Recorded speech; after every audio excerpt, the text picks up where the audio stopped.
Welcome to Life Unrestricted.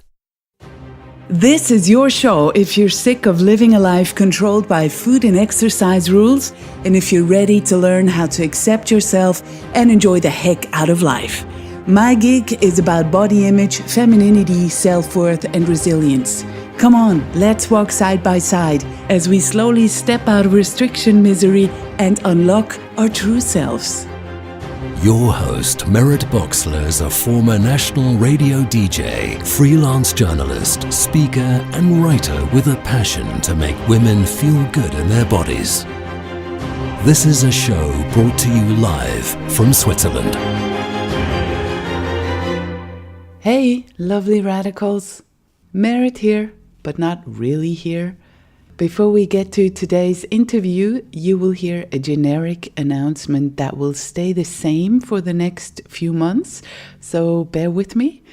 As most of you already know, I am currently offline for the next few months, as I have made the very hard decision to go to residential treatment for the first time at the age of 44. I don't know how long I will be gone, maybe 3, maybe 6 months, so who knows. All I know for sure is that the facility I'm going to is very, very strict with internet access and generally what we're allowed to do and what we're not allowed to do. And it was asked of me to really focus on my own healing and not continue, doing interviews and working on the podcast all the time. So there's that. And as uncomfortable as this is for me, it makes complete sense, of course.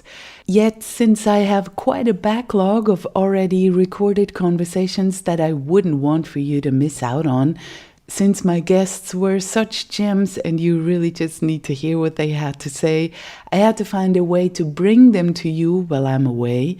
My decision was to record all the intros beforehand and get everything ready before I go so that I can post them whenever I can. We will see how it works. And because I don't know how often I will be able to check in on Facebook, in our community or other social media, I have decided to let a group of great people take over for the next months ahead. So please don't expect me to post or comment as much as I did. I know I will be online only very infrequently, and I won't be able to respond to emails or messages. Just know that our community on Facebook called Life Unrestricted is in the hands of wonderful experts and generally great, kind people who know about recovery and who are there for you. So rest assured that the space will be as safe as it's always been. And who knows, just when you least expect it, I might be able to pop in and say hi every now and then. As I said, who knows? That's probably the phrase I use most frequently these days. Who knows? Who knows? I really don't know anything. So for now, all I do know is that I want to bring you all the episodes that I have already recorded. And once I run out, well, who knows? We will see about that when the time comes. As for all of you lovely Patreon supporters who are still willing to contribute to this show on patreon.com/lifeunrestricted, know that you are always in my heart and that I'm eternally grateful for your support.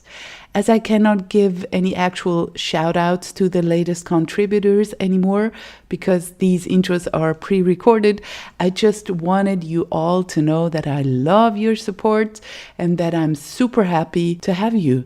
And for those of you who are interested, as I said, the link to my support platform is patreon.com/lifeunrestricted. Every pledge you are making is happening on a no strings attached basis, so you can cancel anytime. Thank you, all of you, for being you. And now, showtime. In today's episode of the Life Unrestricted podcast, I'm happy to bring you my conversation with Jonah Soolman from Wellesley, Massachusetts. Jonah is a registered dietitian and certified personal trainer. He and his wife Joanne co-own Soolman Nutrition and Wellness LLC, a private practice where they offer individualized nutrition counseling using a non-diet approach. His writing has appeared in BuzzFeed, Boston Baseball Magazine, and other local and international publications. We spoke a few months ago, and my first question to Jonah was if he had any memories of how he felt in his body as a boy.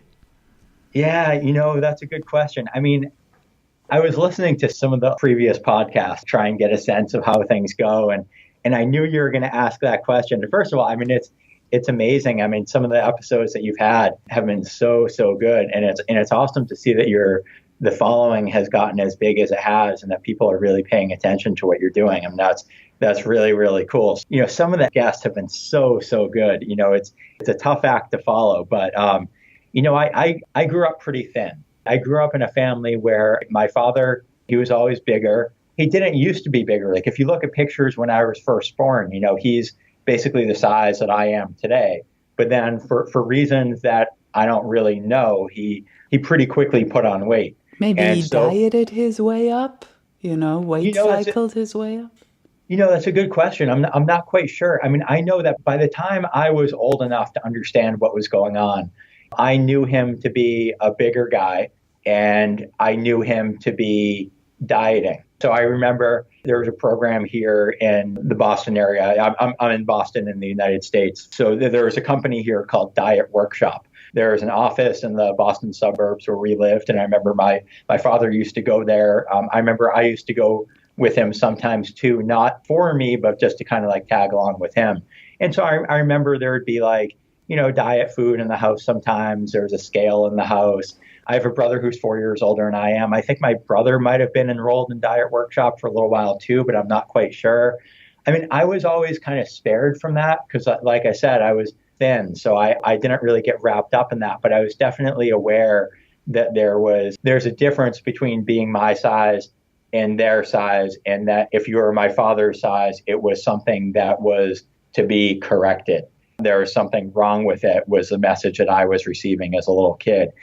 So even though I guess I had the privilege of not being that size, that message was always kind of with me. And then when I got a little bit older, I remember 12, 13, 14 years old, I remember we used to do like different fitness evaluations, and they did it like all in front of the other kids. I remember they'd be doing like, the skin fold calipers for like body fat composition and stuff like that. And then they'd post the results, yeah, I know, it was so bad, like outside the locker room. So you could see what everybody's results were. And again, I had the privilege of being thin. So I was spared from the ridicule.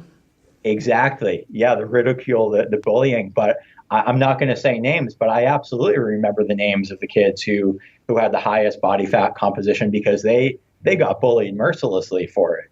And so again, that just kind of reinforced that, that, the body that I have, I've got thin privilege, but there is such a thing as being in a body that society deems as wrong and in need of fixing. So I think that was the kind of message and stuff that I started to get when I was growing up. When you told your story, especially about your dad, I couldn't help thinking, I wonder what we're doing to people when we're first sending them on diets. They might be, as nature makes diverse shapes and sizes. So let's say you're a chubby kid, as many of us were, whether we ended up with an eating disorder or severely disordered eating, or we ended up just weight cycling. I'm beginning to think that it all starts with the first diet. Some of us get stuck in disordered eating or an eating disorder, and the others, they go on diets. And of course, because it's not sustainable unless you develop an eating disorder, the weight will come back and then some, and then you go on the next diet and the same thing repeats itself. And I think we are creating the problem by sending people on diets because they would be totally fine in the first place if we just let them have their natural bodies and not start messing with it. You know what I mean? Yeah, I absolutely agree. As a dietitian, I work with, I don't work with very little kids. I start with probably 12 or 13 and older. And with a lot of the adults that come in a way, like I kind of, when I'm getting to know them, I kind of start with questions similar to the questions that you asked me. in terms of like getting to know their histories and stuff. And a lot of them tell me stories about like, something started with, a comment that their doctor made or a comment that their mother or father made. Someone who may have been well intentioned and thought they were doing something that was helpful, but it just kind of put the person on this path for like, okay, maybe they did, Weight Watchers for the first time when they were 13, or they started over exercising when they were a teenager, or whatever it is. And like, there's this pattern that you see where it's like, yeah, maybe it quote worked for a little while in terms of like someone might lose weight for a relatively short period of time. And to them, when they're in the midst of it, it might feel like a long time. Like if we're talking a period of say like, a couple of years, because you and I know from like the research that most of the weight regain happens in years 2 through 5. So when someone is in the midst of it, someone starts off, say in 2017, and they decide that they're going to do something to try and change their weight. It might not be until like 2019, 2020, or whatever it is, until they start to realize that it's not really quite working. But for those initial couple years, 3 years, or whatever, they're going to feel like it's working. But it's not until like they get a bit older and then they have the distance to be able to look back and be like, for that period of time, I did this, and then, 5, 6, 7 years later, I did this, and they start to see the pattern of like each time, like, yeah, they were able to lose some weight, but it's just like you said, when it came back plus more. And that tends to be the cycle that the adults that come to see me tend to reflect back on, and it tends to start with something like you were saying, when they're young, something that someone thought they were doing a service for this person by putting them on a diet or telling them to lose weight or whatever, when really it was quite triggering. Mm-hmm. And it's no surprise that all the weight science and the studies that come out supposedly proving, that diets work, it never extends a period of 2 years, and they never test it for various factors, and the group size is small. So much stuff is out there that when you really start to look at it with a critical eye, you start detecting the pattern as well. That's why there is no science proving that diets work. None at all. The best that they can say is that people lose a minimal amount of weight and that they can sustain it for 2 years. Like, great. And that's only 5% of the people. And the rest of the 95% have already, quote, fallen off the wagon and blamed themselves or their bodies for regaining the weight, when that really is part of the whole diet package. But that's not ever in the narrative, We're supposed to say thank you to the diet when we lose weight, and when the weight comes back, we are, of course, the problem. It ignites a whole spiral of shame and guilt and thinking you're the problem, and hopping on to the next diet wagon and subscribing to some food tribe and becoming paleo, or there's so much bullshit out there. Yeah, it is. But there is. But I never really, I can speak with a certain amount of insight now, but I'm 44. And when I was 40, I had no clue. And it's still hard enough with all the knowledge that I have to recover from all that, because we're facing fatphobia, internalized and externalized also. So it's really, really hard. And I understand. I really have a lot of compassion for people who keep on saying, but I have to lose weight and I have to go on the next diet. Because, for 40 years, I was doing nothing but that. What else can I try? Can I combine stupid ideas? Not realizing that they were stupid ideas. And I've totally ruined my metabolism and cranked up my obsession with everything, numbers and meals and when and what not, and how much exercise and more exercise. And, especially when I first tried Weight Watchers years ago, they already had the point system. They basically taught me how to binge, because I thought, oh, great. I just have to calculate these points, and I want to eat a lot. So I'm just going to eat it in one setting. And that, I'm trying to recover from that, because for 15 years, I've only ever had dinner. and crazy amounts and ever more crazy amounts, of course. And that led to isolation and shame and thinking, wow, I really have a food problem and I cannot let the tiger out more than once a day. And I have to exercise off my amount of food that I'm eating. And you start to believe your own narrative, because it sounds convincing that, I am the problem here. But really, as you said, long story short, I'm just trying to say that, yes, it's very important to ask a person's story, because when you really trace it back, you can usually pinpoint where one obsession led into the other, where you learned a wrong behavior, thinking that you were learning the right behavior. And it really traces back in a person's life. And I think it's part of the healing process.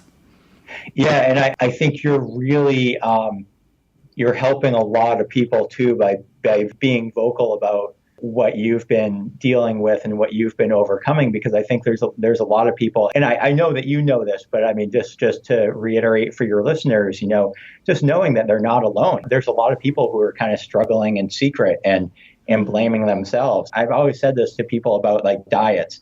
When a diet, quote, works for someone, that person is going to go, they're going to tell pretty much everyone. You're going to see them at the grocery store. They're going to be talking about their diet. They're going to be talking about their diet at the gym. They're going to be talking about it at the office. They're going to be talking about it everywhere. But for like the other 95% of people for whom it doesn't work, they are taught to blame themselves. So they're going to be kind of struggling in secret. They're not going to really be as vocal. And so there tends to be a lot of shame about that. It can also be, like you alluded to, this sort of like downward spiral, that the sort of like reinforcement of someone's beliefs in terms of like, we see this a lot with, say, like the concept of food addiction or sugar addiction. Let's say that someone comes in with a preconceived notion that, say, they have a sugar addiction, when really it was the restriction that caused the overconsumption of sugar. So what they do then is they decide like, okay, well, I'm addicted to sugar, therefore I'm going to cut out sugar. And so they cut out sugar, and then that restriction, of course, makes them want the sugar more. Which and then proves them right? Exactly. Yeah, exactly. And so then it goes around. So then when they finally have the sugar again, they overconsume, which reinforces their preconceived notion that they have a problem. Yes. So therefore they cut the sugar out again, and the cycle repeats. So it's so because, crazy making. Yeah, it's not their fault. It's like you were saying, that's the way that people are taught that if the diet didn't work, that it's their fault. So it's hard for people to take a step back and look and say like, okay, well, maybe it's not me. Maybe it's this sort of, paradigm that I'm approaching things with. Maybe that's the problem. I mean, every year there's a conference here in Boston. It's a medical conference. It by no means is it health at every size, but I go to it every year because I want to learn like what other people have to say too, even if I don't agree with them, even if I think they're wrong. I like to hear different perspectives.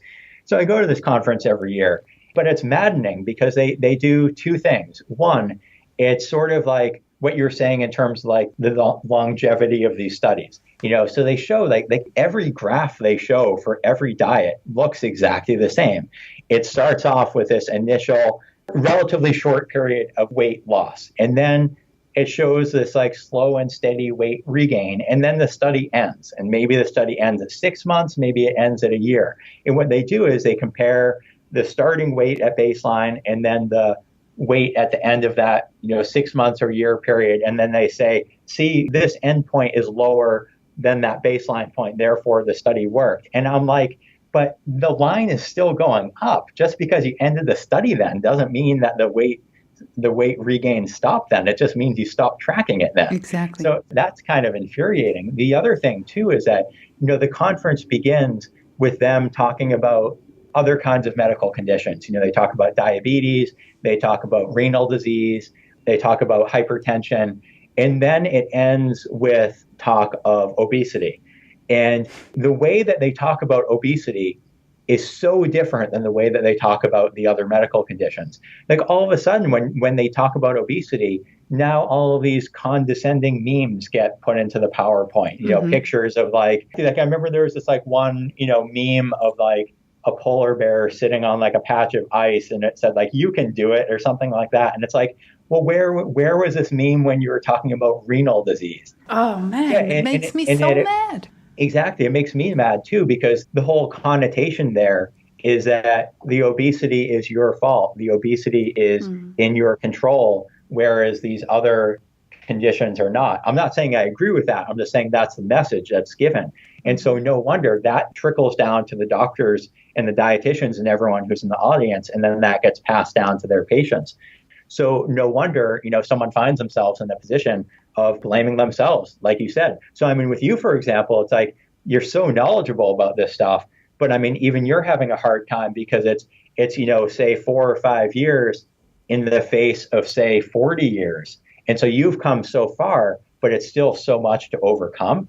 And I think it's so important that you're sharing that story because it's so important for your listeners to know, they're not just going to like listen to a few podcasts and all of a sudden be healed or ready or whatever. Mm-hmm. They're not going to come into my office and have like a few sessions with me and all of a sudden they've got like a healthy relationship with food. I mean, this stuff is hard. It's a lot to overcome and it takes a lot of work and a lot of time. Yeah. And it's really bad, especially when you mentioned those pictures. A fat activist calls them the headless fatty pictures. Yep. And once you start to realize that whenever there's talk about weight loss, there really is such a dehumanizing depiction of a human being. Ever since I got, alerted to this phenomenon of the headless fatty, it makes me so mad. I mean, yep. It's only going to exacerbate any problem. And we know by now, psychology knows, shame does not work. And the sad thing is that there is so much internalized fat phobia these days that, ironically, I heard it from people in bigger bodies saying that shaming helps them to, hop back on the next diet wagon or keep their food in check. And they shame themselves and they publicly say that fat shaming is okay and it's helping people. And we know that this is not true.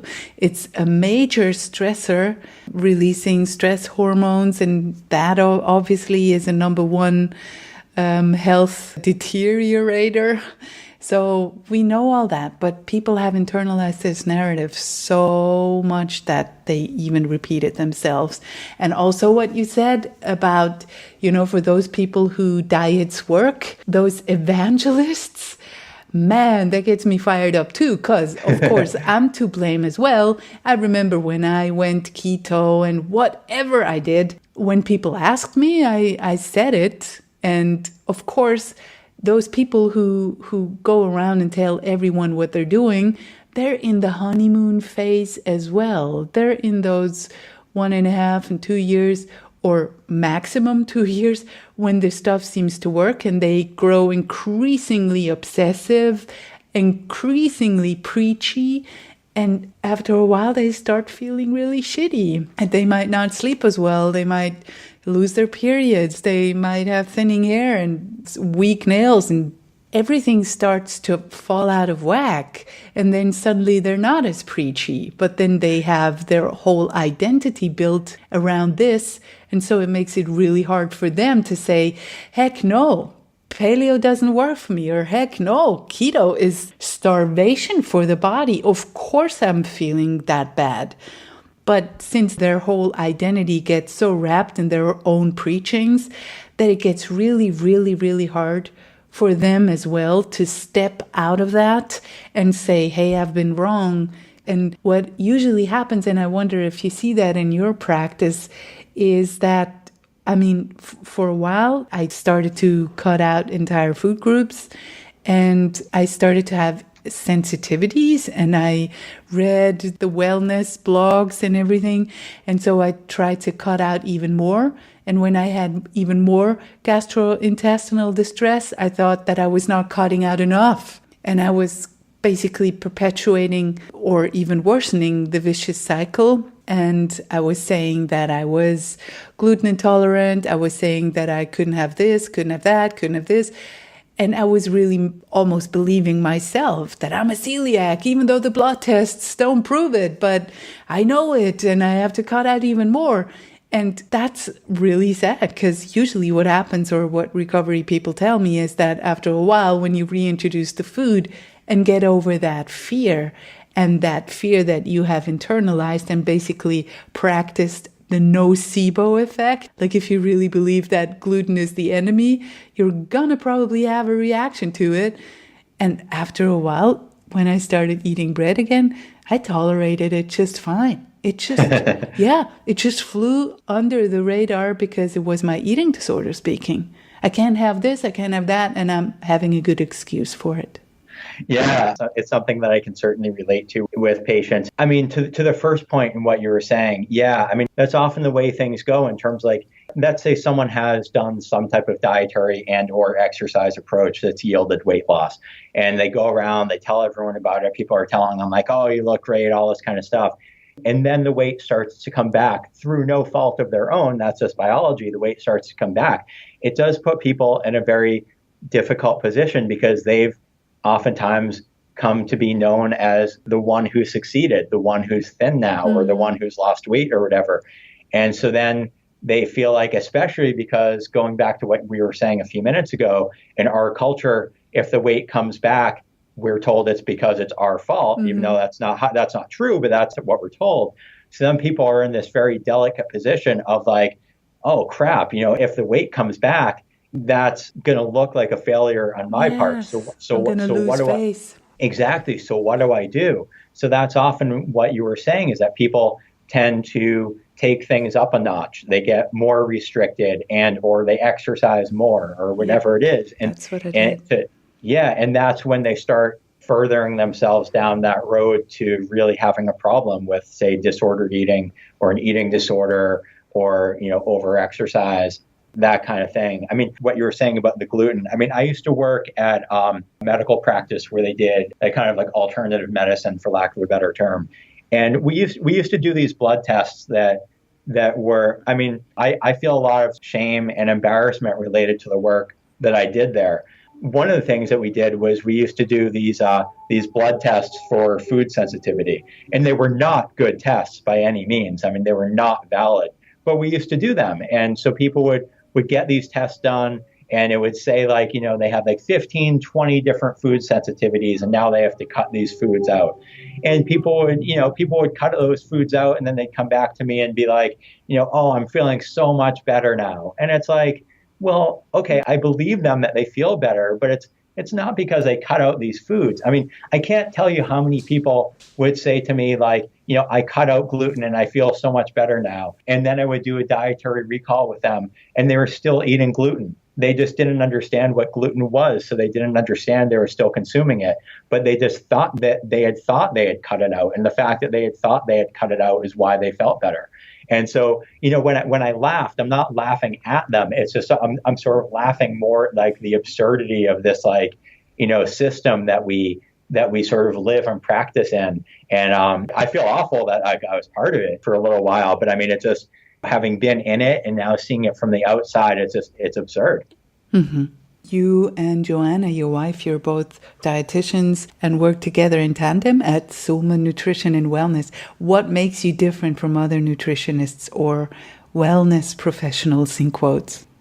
Yeah, that's a good question. I mean, the wellness part of things. I did an interview earlier this summer where the person interviewing me asked, like, if you could go back and change anything, what would you change? And I said, sort of like half jokingly, I was like, I would drop wellness from the business name and just call it Soolman Nutrition. And I was like, no one really knows what wellness means around here. And honestly, I don't even know what I meant by it when I named the business that. So, I mean, I look at it and I'm just sort of like, that's just confusing. So if I had to do it over again, I would just go by Soolman Nutrition. But anyways, what makes us different, I think, is we work in an area where it's a pretty affluent community here. It's predominantly white. It's upper middle class / upper class.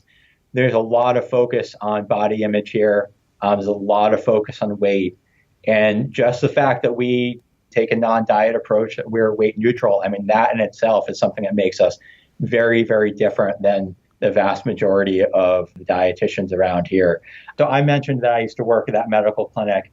My wife also had experiences earlier in her career where she worked somewhere where she felt like that perhaps the ethics of the business perhaps weren't what they should have been. And so she and I both came from places where we felt like, money. Just everyone needs money. Everyone's got bills to pay. I get that. Everyone likes money. But in healthcare, patient care has to come first. Mm-hmm. And I think she and I came from working at places where things were out of order there, that patient care was not the top priority. And so when she and I founded this business, we just decided, you know what, this is about people's health. Do we like money? Do we want money? Sure, but we got to do it the right way. We're not going to be sacrificing patient care for the sake of our income. And so, what that means is it means everything from we don't sell supplements here, we don't endorse anything, everything from that to if someone comes in here and they're looking to lose weight and it's like, well, I don't make sales pitches. If we're not a good fit for someone, I'm going to tell them that. If someone comes in here with a medical condition that is something that I don't see very often, I'm going to be upfront and tell them that. I'll tell them like either we can kind of learn together, like I'll get myself up to speed as much as I can and help you as best I can. Or, hey, this isn't something I see very often. I'm happy to refer you to someone who's more of an expert, and just kind of really putting the patient care first. And it strikes me as sad that that makes us different because I feel like that should just be how things are. But the reality is that that's not how things are. What's your typical patient like? Have they hit diet rock bottom? That's a good question. I would say they struggling with how to answer that. I think some people have come in and you could say they've hit rock bottom, but they haven't necessarily realized it yet. Someone who's come in and they say like, I've done Weight Watchers 10 times. Every time I lose 30 pounds and put back 35. And so part of them realizes that track isn't working for them, which is what brings them in here. But they're also ambivalent because they feel like, okay, well, the first 10 times didn't work, but hey, the 11th time, the 11th time, that's the time it's going to get it done. And so they come in here sort of like maybe kind of sort of wanting to feel out what I do, but they're maybe not really quite ready to take action on it. It's so hard to let go of that dream when we live in a society that basically it's a social imperative to be thin, and people keep saying that thin is healthy, which is complete, utter bullshit, and we know it. We know it, but we so want to hold on to that dream. It's probably the number one barrier to overcoming disordered eating or an eating disorder. If you were just fine with whatever your body's going to be, then you would be fine. Yeah, you're absolutely right. It's funny, like, so you and I are connected on Facebook, and every once in a while someone will post something on Facebook, like describe what you do in like 3 words or less. And I remember someone posted that once and I wrote like, I disappoint people or something like that. And it's because, like a lot of people, they come in and it's totally understandable. I sort of equate it to like, myself, like I have chronic back problems. I've had 3 back surgeries, including 2 spinal fusions. And I was thinking like, my most recent back surgery was a couple of years ago. And I was thinking to myself, I was like, when I was going around talking with the different surgeons and stuff, and also, you might know from Facebook and stuff, like I'm a big tennis player. I love tennis. I wasn't able to play for a long time because of my back problems and everything, but I was able to recently get back to it because of the surgeries. But I remember before I had my 2 most recent surgeries, I was going around, I think I talked to 6 different surgeons. And if someone told me like, okay, well, no matter what you do, you're probably never going to get back to competitive tennis, even if that person was right, I didn't want to hear that. Mm-hmm. I didn't want to believe that they might be right and have to deal with like what that might mean for me. I wanted to believe the person who would say to me, you can get back to tennis. This surgery can help you. It didn't matter if they were right or not.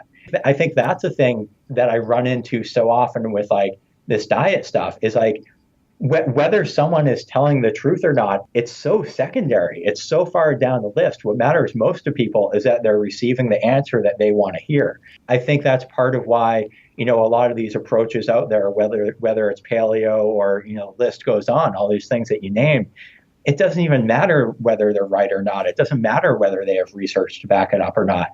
All that matters is that they're telling people that they can fix the thing that's important to them. That there is hope that I can do it for you. And that is something that is so enticing to people. So then they come in here and they're across the table from me, or they're across the table from my wife. And we're saying to them, like, well, I can totally empathize. I get, like, there's so much weight stigma. Of course you want to lose weight, but here's the research. Here's what we can do. Here's what we can't do. No one wants to hear that. And so a lot of those people will leave and not come back, or they might leave and then come back later, after they've thought about it more, or maybe they'll come in a few times and then drop off, because it doesn't matter to them that what we're telling them is really evidence-based. All that matters is what we're saying is not what they want to hear. And that's a huge, huge challenge in our practice. Oh, I believe that. I probably wouldn't have wanted to hear that either. It takes a certain amount of desperation and readiness to really look into why we are holding on to this belief, or why we still think that we would be happier or safer or more successful, more sexy, whatever, if we just had that body, even though for years all we did was obsess and get crazy around food and experience reactionary eating and blaming ourselves, even though it never worked. But as you said, the 11th one, it's the next one that's going to work. I can relate to that. And do you ever get exercise bulimics at all? That's a topic that is not being talked about enough. And I see a lot of people suffering from that, myself included.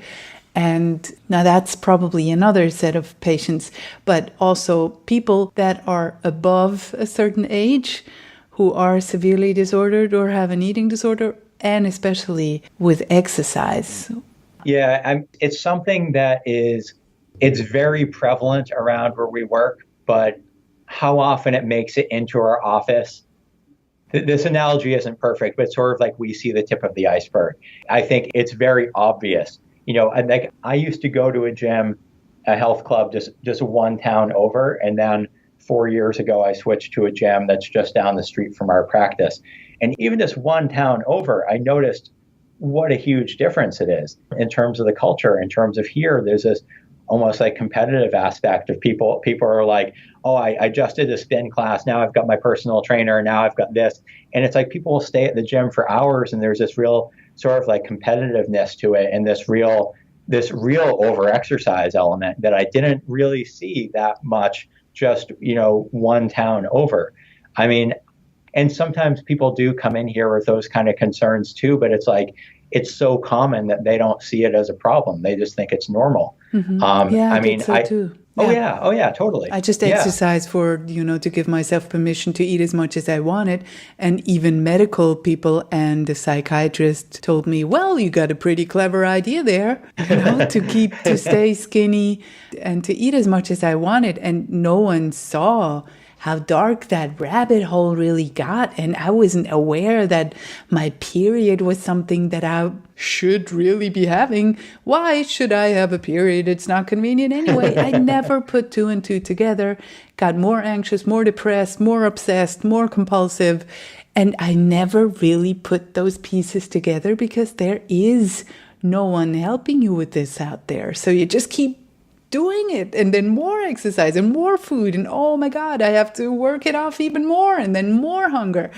And after a while, it gets all consuming, and then it's way too late to even tell someone because you're so ashamed. And on top of that, you're the fit one and the skinny one, and then you just go like, fuck it, that's going to be the rest of my life.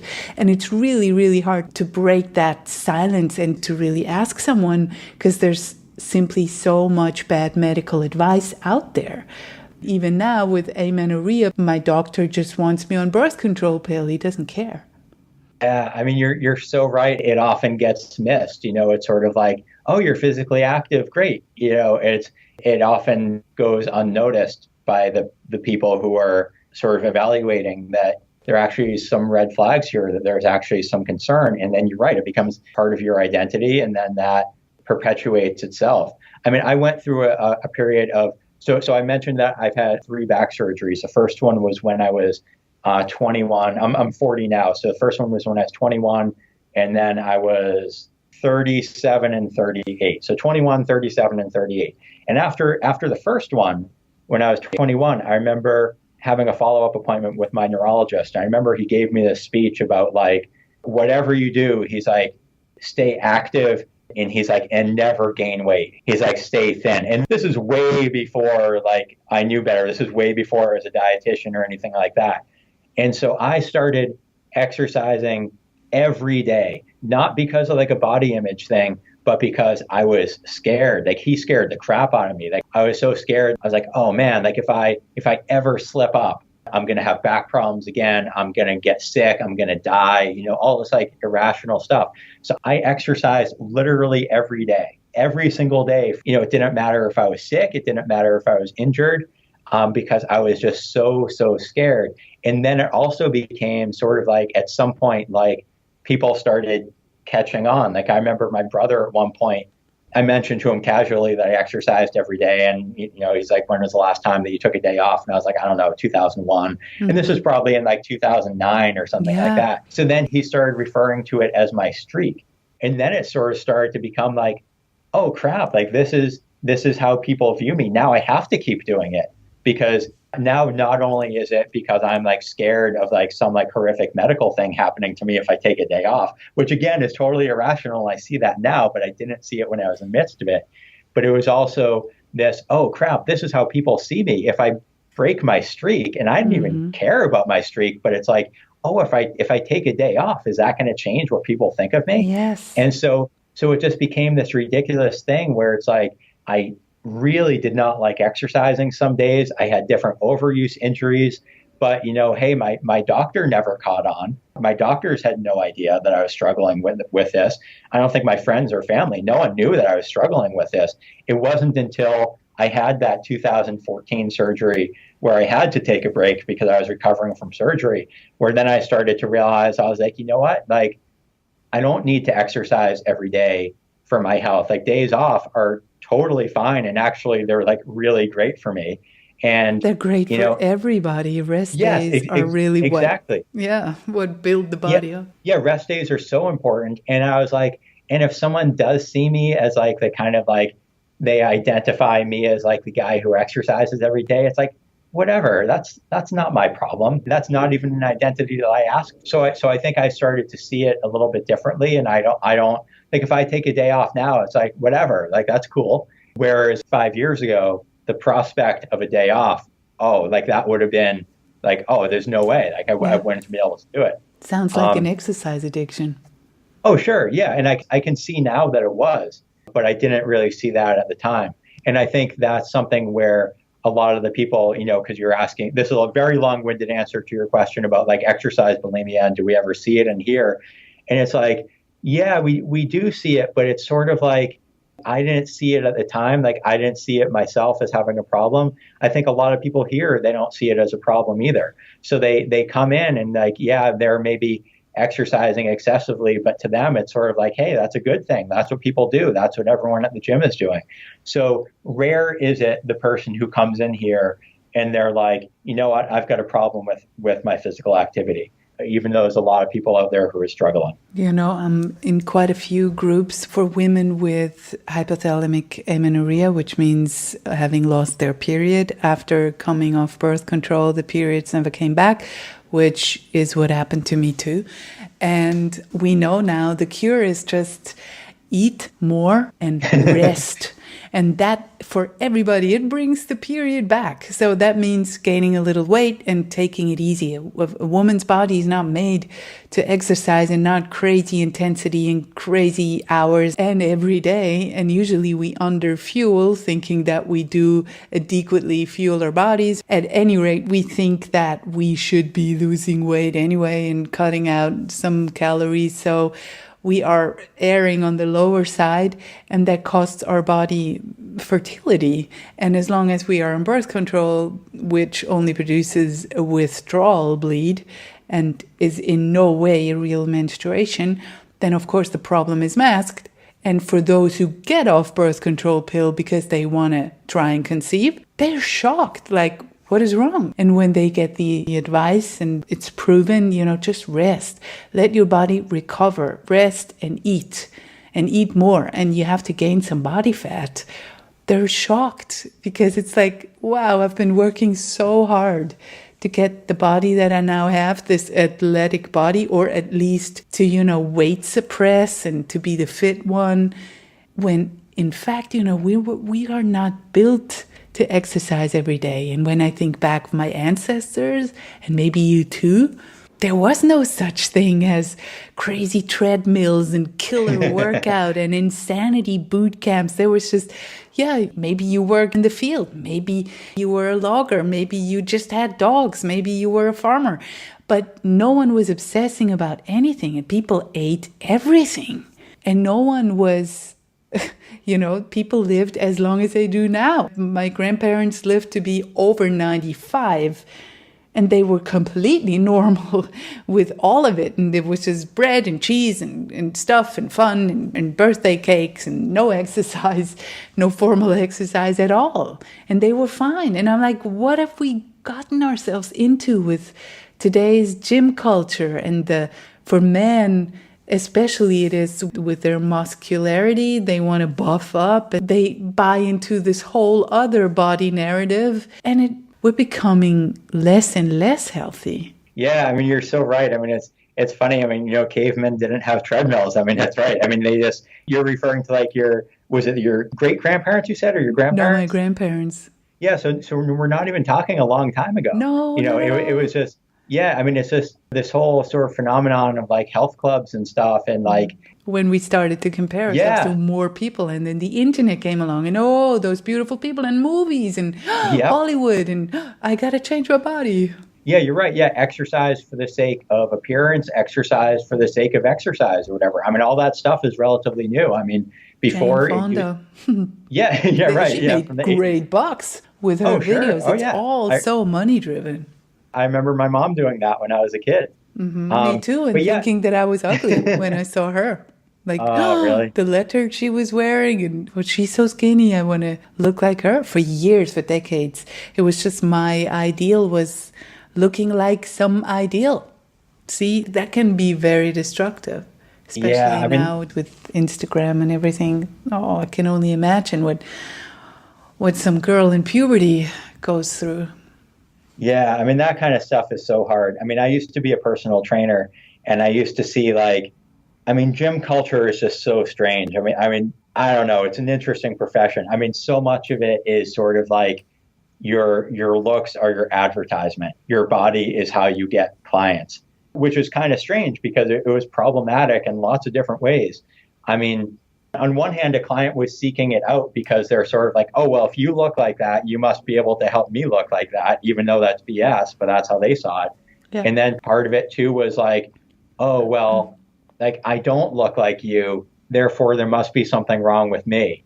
And so it was just sort of strange. And then you've got these trainers too, speaking of exercise bulimia and overexercise.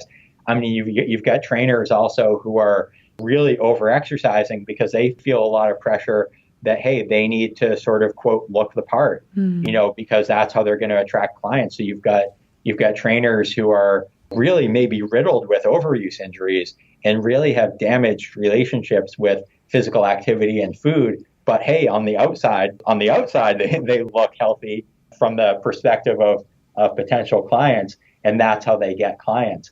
But yeah, this whole culture of exercising for appearance and all that stuff. I mean, yeah, this is new. It used to just be you went about your life and you were physically active in your day-to-day life. You ate whatever food you grew or were able to get, and it's just so different than it is now. Yeah, and it is so hard to divorce the concept of exercising and eating / weight, because for most people who exercise and then exercise more and more and start to become a little obsessive about it, it goes hand in hand with disordered eating. Whenever you walk into a gym and you have your first appointment there, usually they're just gonna, how much weight are you looking to lose? Yeah. So the narrative is always, what do you want to change? Unless you have a body positive personal trainer, which I hope, if at all, we need personal trainers, which I doubt, but then at least if you have a body positive trainer, that'd be great. Because usually it's like, you have to change your body. Why else are you here? When in fact, well, the rational and logical answer would be to just improve my fitness, but not really to, as soon as it's coupled to the idea of changing your body, the stage is set to lead you down a very disordered path. Yeah, you're absolutely right. I mean, it's funny. It reminds me of a conversation that my wife and I were recently having with someone, and we were kind of talking about gym culture and talking about personal trainers and everything. And I'm not knocking trainers. Again, I used to be a trainer. I still even have my training certifications, even though I don't practice anymore. But it's just people get caught up in it. And so we were having this conversation with someone, and we were trying to explain to her how the concept of body size and shape and everything gets wrapped up into personal training, even if you don't mean it to be. And this person, I don't think had ever worked with a trainer. I'm not even sure she goes to a gym, so I don't think she really knew. But I was trying to describe to her, it's so ingrained that it's like, you're right. Like, I mean, there are so many reasons to work with a trainer. One, it could be you want to improve your general fitness. Two, maybe you're trying to improve at a sport, or you're trying to train for some event. Or stabilize your back. Yeah, exactly. Yeah, maybe you're trying to improve some type of medical condition, or maybe you're just, hey, you want to get into exercise, but you've never really done it. And so you want to get some guidance so you do it safely. I mean, there's all sorts of reasons that have nothing to do with changing your body, but it's because it's just like assumed that you're there to change your body. Then it just becomes part of the default conversation. So whether you're bringing it up with your trainer or not, your trainer's probably going to bring it up because they're just assuming that that's why you're there. And so I overhear a lot of conversations at the gym when I'm there working out myself. I hear a lot of conversations between clients and personal trainers where they're talking about weight, they're comparing their body to other people's bodies, They are talking about food. Almost all the trainers talk about food. And that's tough because trainers don't really, I mean, unless a trainer happens to have some extra education, kind of like I do, how I'm both a personal trainer and a dietitian. But if you look at the study manual from my personal training certification, the chapter on nutrition is like 5 pages. That's hyperbole. Maybe it's 10 pages. But the point is, it's nothing. But clients start asking their trainer questions about food. The trainer wants to be helpful, so they start answering as best they can, but they're coming from the perspective of having learned 10 pages of information, and possibly they have a disordered relationship with food themselves that they don't even realize. So then they're imparting this information on the client. And yeah, it's very easy, I think, for things to kind of spiral downward, both in terms of the relationship with exercise and the relationship with food and that kind of dynamic. You're absolutely right. And we tend to idolize people who look the way we want to look. And so whatever they do, we assume that if we do what they do, we will look like them, which is completely wrong. But I totally relate why this would happen. And usually there's an air of superiority in there as well. If you do what I do, then you can belong to the cool kids club. And, we are comparative people. We want to be better than others, and we want to be admired for how we look and for what we do. And so it's really easy to get lost in very dark places, not really realizing how fast it happens. And also what is very wrong in gyms and gym culture, and also with dietitians and nutritionists, is why the hell don't they get educated about eating disorders?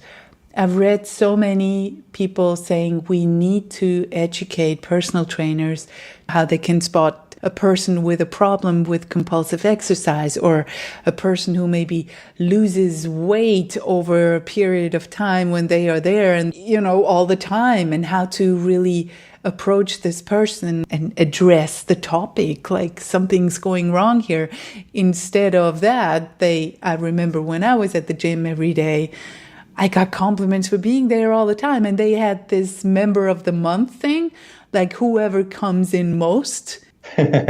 Like I can look back on that and see there was only just gasoline being poured onto my fire. And I'm not blaming anything or anyone because I bought into all that. And of course, my perfectionistic side and my disorder was eager to, latch on to all of those things. But I think especially with personal trainers and nutritionists, we need to educate them better that eating disorders are not just the affluent, white teenager woman who looks emaciated. That's basically the tip of the iceberg. That's a minority. And we only want to recognize that. And, it's the only depiction we see in the media. So, of course, for 40 years, I flew under the radar of any medical detection. And I was reluctant to address my struggles because I thought it was just me struggling. And so what are your thoughts? I mean, I suppose you didn't have any eating disorder education in your schooling? First of all, in terms of the personal training, there was literally zero. I mean, at least as far as I remember, maybe I'm wrong. Maybe there was a paragraph about it somewhere. But as far as I remember, there's literally nothing about eating disorders. In nutrition school, it was something that was mentioned in passing. I remember in my medical nutrition therapy class, each student was assigned like a disease state, and then we had to do like a presentation on that state. So for example, like I had to give a talk on chronic pancreatitis. And I remember there was a classmate of mine who gave a presentation on anorexia. That's the only time that I remember it coming up. I mean, maybe it came up other times. It's just anorexia and probably just the usual depiction. Right, when exactly. in fact, it's like a 1% of all the disorders, and we have 20 million in the US alone struggling with an eating disorder. I mean, yeah, I know what you mean. I tried to put it in perspective. Like a little over a year ago, I wrote an article for Boston Baseball Magazine. There's a player who was being harassed for his weight. And so I wrote an article sort of about that player, but more about how we're talking about that player and the damage that we're doing to everyone in society by talking about this player that way. Like if we're berating him for his body and we look like him, what does that say about us? And I started talking about eating disorders, and I was trying to put it in context for the readers. So this is a magazine that people, they buy at the park, they buy at the stadium, and they tend to read it. Maybe they take it home, but they tend to read it during the game. And so what I did was I was like, okay, I'm going to try and create a visual for people. So what I'm going to do is I'm going to find out some eating disorder prevalence statistics about my state of Massachusetts. And then I'm going to find out if let's say that the stadium, the crowd was a representative random sample of the state, which it's not, but let's just pretend that it is. What section would be filled with people with a diagnosed eating disorder? And I figured, okay, well, that way I'll create a little bit of visual for people so they can understand how prevalent this stuff is. And I assumed that it was going to be a relatively small section. And then when I did the math, it turned out to be one of the biggest sections in the bleachers. So if you're standing at home plate looking at the outfield, I think the next to the largest section out there would have been filled with people with a diagnosed eating disorder. And that's just the people who are diagnosed, not even the people whose doctors don't catch it or catch it but are afraid to make the diagnosis, which is something that we run into, where a doctor will refer someone to us, but they'll be like, hey, I didn't tell them that they have an eating disorder. So, hey, you talk to them about it. That happens. So stuff like that, or someone maybe who's subclinical, so they don't meet the diagnostic criteria for, say, anorexia or bulimia or whatever, but they're still struggling with something that can be very, very severe. I know Jennifer Rowland gone into that in the episode that you did with her. So anyway, so that's just the people who are diagnosed, and they're filling up this huge section. So these things are really, really massive problems. But you're right, they often don't go detected because a lot of the people who are struggling don't meet that stereotypical image of someone who is, say, a certain gender, a certain size, a certain build, a certain weight, whatever. And so, yeah, it often gets missed, and there's not enough education about it in school. That's absolutely true. It's like a vicious cycle. The more we only depict the usual anorexia, emaciated teenagers, the more ashamed other people are, like me, for example, who is 44, or someone who is in a bigger body, who maybe has bigger body anorexia or bulimia or EDNOS or binge eating disorder, whatever. They don't speak up because it's whenever you type in eating disorder, usually you just find advice on adolescent anorexics. And it's okay, of course this is discouraging. And I think we need more people in all ages and bodies and genders and abilities to speak up and say, hey, I'm struggling too, because we all deserve to be heard. And I think this is a problem on a much larger scale than we would think. Yeah, I agree. I mean, I see that a lot. Like, I'm sort of like in a relatively unusual position in that the field of dietetics here in the United States is, I read a stat a few years ago. It's 97.5% females that are dietitians. So male dietitians such as myself, we're out there, but there's not too many of us. And so the way that we split things at our practice is my wife she sees almost all the eating disorder cases. That's what she focuses on, whereas I do other things too. But I tend to see the guys with an eating disorder because since in our culture, eating disorders are seen as a female problem, not a male problem, even though you and I know that that's bullshit, that males struggle too. But because it's sort of seen as that way, a guy who's struggling, like whether it's a boy or an adult, a guy who's struggling, they feel a lot of shame about that. Oh, yeah. And that can be very difficult. So a lot of guys feel like, well, at least if they're meeting with another guy, like if they're across the table from another dude, maybe they'll feel more comfortable. They'll be more willing to kind of like open up and discuss it where, because they do feel a lot of shame about it. And that's partly because of these stereotypes that are out there. And it does become self-perpetuating because then a lot of those guys who are struggling struggle in secret. And that just sort of self-perpetuates the idea that, okay, eating disorders are only a female problem, even though they're not. So we have we put out like an electronic newsletter every month to our subscribers. And over the winter, one of my patients was nice enough to write a guest blog for us. He used to be a professional dancer who developed binge eating disorder after he retired. I'm sort of oversimplifying his story. And so I asked him to write about his experience, which he did. And I was so thankful that he did, because it's important for people to know, like, hey, guys struggle with this stuff too.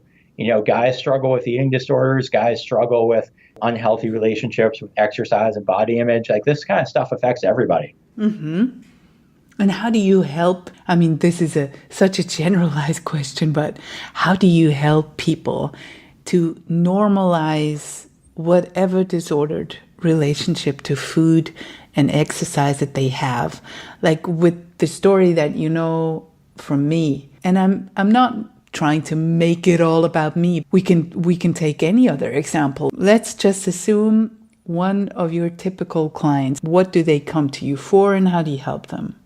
Yeah, I mean, that's a great question. And I know you're not trying to make it all about you, but narcissistic. My God, how disgusting. No, I'm just joking around. I mean, I know you're asking from a personal interest, but you're also asking generally speaking. I would say, like, for most patients, the way that I kind of look at it is like eating disorders, for example, they're mental illnesses that are getting played out through food. So is it a food issue? Yeah, I guess you could say that it is, but it's more of something else that's affecting their relationship with food. So what my role is as a dietitian, there's one part and it could be two parts depending on what the person has. Like if someone has, say, been restricting and there needs to be some type of nutrition support so they can restore their body, I can certainly help with that. Once the eating disorder starts to subside, then there's this void in terms of like, well, this person, they've been relating to food through the lens of their eating disorder. Now that the eating disorder is starting to take a back seat and subsiding, how does this person make food decisions now? So what my job is then is to help them form a new relationship with food. And that's even true for like someone who let's say they don't have an eating disorder per se, but that's to say that they're like a chronic dieter. In terms of like, okay, dieting is very black and white. It's all or nothing. You're either on it or you're off of it. So if someone who has a history of dieting, they come in here and they sort of feel like, well, if I'm not dieting, then I'm doing whatever the heck I want and it's chaos. So that it's hard for them to see that there's something else. So my job for them is to help them form a new relationship with food that's not based on black and white thinking, that's more based on internal cues than say on, eat this, not that, restrictive diet mentality. But, getting back to eating disorders, with eating disorders, like I said, they're not so much a food issue. It's something else that's affecting their food. So I really strongly believe in people also having a therapist on board. And the work with their therapist, that's really where the bulk of their healing from the eating disorder is going to happen. If someone has an eating disorder, this does happen. If someone has an eating disorder and they come in here and say like, you know what, like for whatever reason, I don't want to do therapy right now. I just want to focus on the nutrition. I'm like, you know what? Honestly, it's probably not going to go very far because they're not working on what really needs to be addressed in order to really heal their eating disorder. Because as a dietitian, I can empathize with a lot of these feelings about like how we feel about our bodies, what it's like to be in a diet culture, what it's like to be in a society where weight stigma is so prevalent. I can empathize with that based on being a dietitian and also just human to human. But in terms of like dealing with the deeper stuff that kind of is affecting an eating disorder, that's not my area of expertise. I don't have that kind of training to be able to really help someone work through that.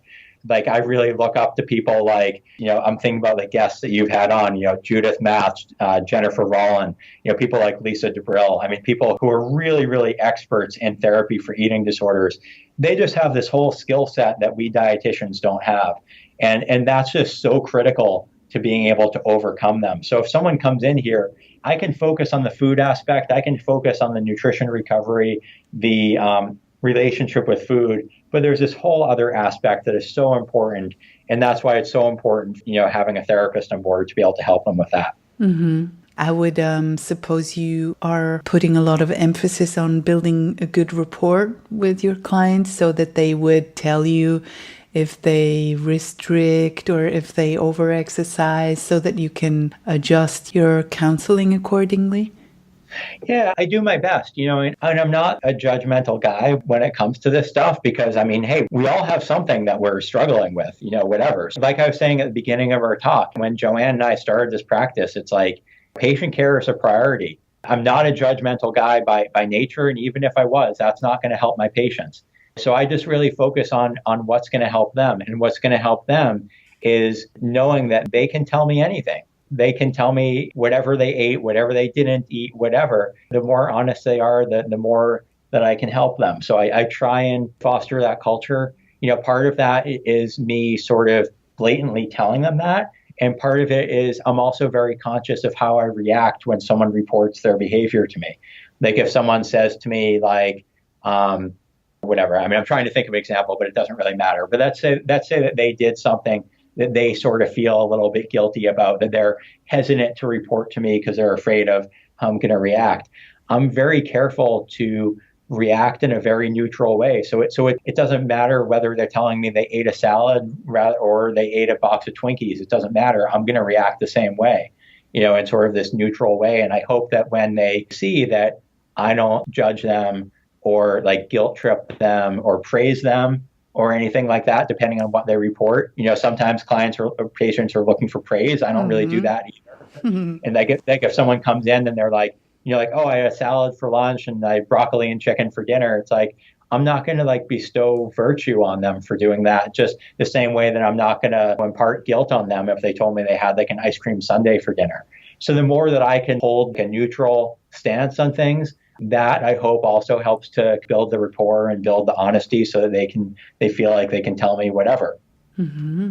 And for a lot of disordered eaters, it's about reintroducing fear foods and maybe going overboard a little bit on them and, legalizing all foods and also hopefully normalizing their exercise behavior.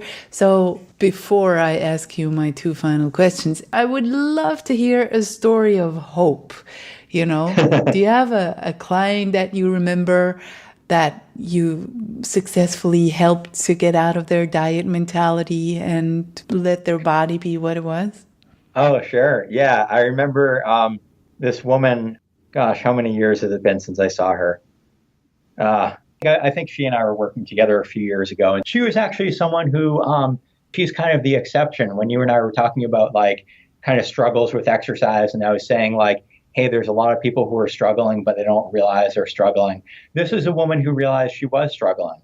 She was struggling with orthorexia. How it's not a formal diagnosis, but it's something that's kind of like loosely recognized as sort of like an unhealthy relationship with eating healthy, basically is how you could say it. Mm-hmm. And so she was someone she realized that her relationship with food and her relationship with exercise were getting too rigid and too restrictive. Like she realized that she was, at the gym, she was known as the person who was very fit, the person who really didn't miss very many days. She was very competitive. with other people there. Like she wanted to retain this sort of like unofficial title, like the fit one. But as she was starting to realize like she was miserable. Physically, she didn't feel good. Like physically, she had all these injuries that people didn't really know about, but she knew about them because she was the one living with them. And, in terms of food, it was like people at her office knew her as the one who like eats healthy, but like she was having to bypass like all this, like they'd have office parties and like she couldn't eat certain things because she felt like she had to retain that title as like the one who eats healthy. She was turning down social plans because she'd want to like go home and eat this kind of like perfect dinner by herself. She was really isolated. So like to her credit, she recognized that things were kind of getting unbalanced and she reached out for help. So she was working with me. She also started working with a therapist. And I remember one of the things that we were talking about was cupcakes. And I remember one thing she told me about was like, she decided she was going to have a cupcake for dinner one night. And I remember she went to the mall. There was like a cupcake store there, and she got like one or two cupcakes. I can't remember what. And she ate them in the car before coming home. And she said it was like so awesome. All these fears that she had about how that was going to potentially change her body, she realized like they didn't come to fruition.